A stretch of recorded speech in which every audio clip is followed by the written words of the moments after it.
Manning came to his own defense. Okay.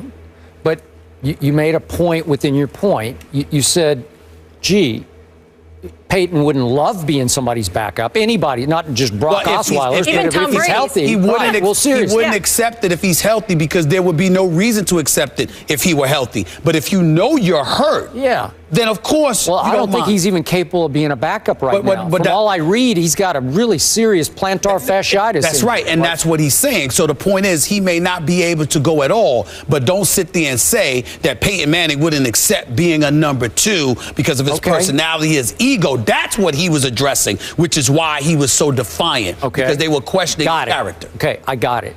Now back to Brock Osweiler.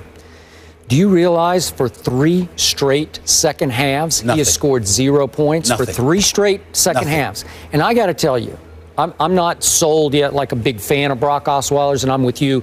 Been a lot of overhype, a lot of hysteria about Brock on, the Denver Broncos and all this. Okay. Brock Osweiler. Yeah, right. I've there heard you of go. you. Thank you. Do you realize in that first half, which I watched yesterday, I'm thinking he is out Big Benning Big Ben. He looked like Roethlisberger to me. You know, what is he, 6'7"? Yeah. And he's shrugging off pass rushers and running with the ball. He throws 3 touchdown passes, runs for a touchdown in the first half, in which he's 14 of 18 for 214 yards against your suspect secondary. Right. And I'm saying, wait a second. You went 8 for 8 on 3rd down in the first half against the Pittsburgh Steelers in Pittsburgh? That's pretty great. And then in the second half, he comes out and goes 7 for 26 for 82 yards with a QBR of 2 on a scale 0 to 100. He has a 2 QBR, and they go 1 for 9 on 3rd down. I don't even know who that was. It looks like he comes out and folds under the pressure. That's all. I don't know, but I'm having to judge this from a distance. I realize the Pittsburgh Steelers turned up the heat, but I don't think they're capable of turning it up that much to where he just came completely apart, lost his poise. He did. Vernon Davis had another huge drop that hurt him. Demarius had a drop. Just in fairness, listen, Vernon Davis, I don't even know if he wants to play. I don't know what he is. Remember what I kept saying. I haven't seen Vernon Davis play decent football since I saw him doing that interview on CNBC about his stocks. I agree. I haven't seen him play a decent football in almost 2 years. I don't know if he even cares anymore, if his heart's in it or what. And dropping passes. Just huge drops. Game-changing. Doesn't make any sense. So here's my point. The kid's not ready for the second half pressure. I'm not saying he's choking. I'm just saying he's failing under the heat to live up to what Peyton had been doing for this football team for so long. And because of that, I'm just going to go on record as saying this team will go as far as Peyton takes this team. Not Brock Osweiler, as far as Peyton takes this team. And I'm going to point out, they have Cincinnati at home. No gimme, even with the young quarterback there who played okay yesterday. A.J. McCarron played okay at San Francisco. And then they have San Diego in what could be its last game as San Diego's Chargers.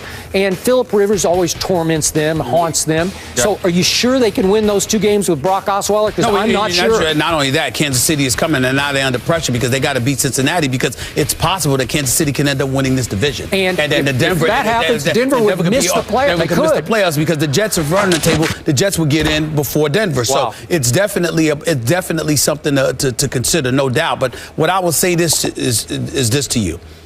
What the Steelers did in the second half against the Denver Broncos yesterday was my most proudest moment watching that defense over the last several years. I know they've had a few really good games. Their defense against Cincinnati earlier this season when they lost 16-10, I give them a lot of credit. But I'm just saying, being down, amping up the pressure, getting at Brock Osweiler, applying constant pressure. And you know who I give the credit to for that? That offense. Because that offense is so electrifying. Yeah, that's true. With Martavis Bryant, with Antonio Brown, with D'Angelo Williams, with Heath Miller, with Wheaton. They're so explosive, and the offensive line has been doing a better job of protecting Big Ben. They're so explosive that even when they're behind, it's one of those offenses, Skip, Molly, where you hear their footsteps. You do. It's like, it's not just that they scored. You know, you up 27-10. But they score, and you're like, oh, Lord, here they come. It's one of those things. You hear them coming, and you're like, oh, man, what are we going to do about this? This is a problem, right? And so what happens is it inspires the defense.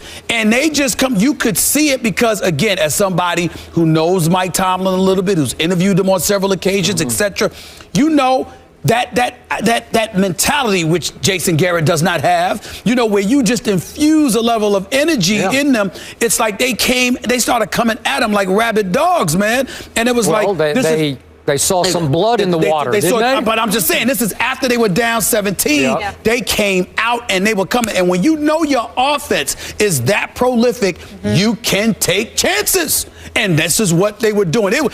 To watch their defense that second half, it put a smile on my face for the first time all year long. Because I don't believe in that defense because of their secondary. I would still put an asterisk at the bottom of that. Because of Brock. Well, Brock versus Brock Osweiler. At least your team could pull it off. But no, the Steelers are a force, and we're going to get into the AFC later in this division and who's in the lead there. And Skip, to your point, you think the Broncos only go as far as Peyton Manning, takes them. not Brock. All right. Up next, Odell Beckham's late shot at Josh Norman could have the Giants star receiver on the bench. How should the NFL punish